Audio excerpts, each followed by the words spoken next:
মধুর সুর, মণিপুরের নাচ আর প্রাচীন যুদ্ধকলা থাংটা নিয়ে লিখলাম। অনুষ্ঠানটি ভারতের সমৃদ্ধি, সংস্কৃতি ও শিল্পের এক অপূর্ব প্রকাশ, যা প্রজন্মের পর প্রজন্ম ধরে অনুপ্রেরণা জুগিয়ে চলেছে।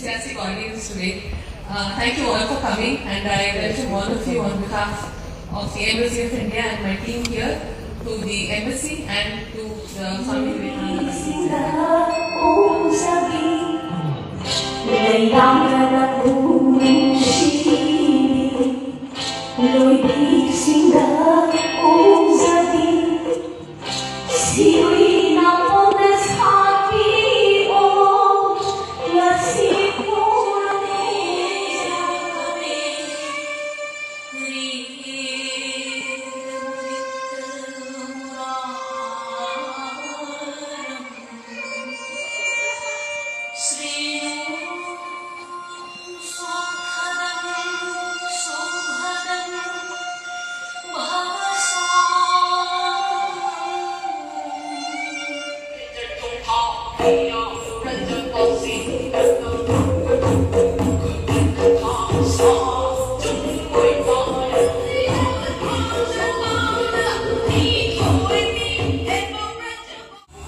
এইখানে সেই আনন্দময় মুহূর্তের এক ঝলক, যখন লাইহারাওবার উৎসবে সামাজিক নৃত্য কুঞ্জা জাগয়ের জন্য দর্শকরা শিল্পীদের সাথে মঞ্চে যোগ দিয়েছিলেন।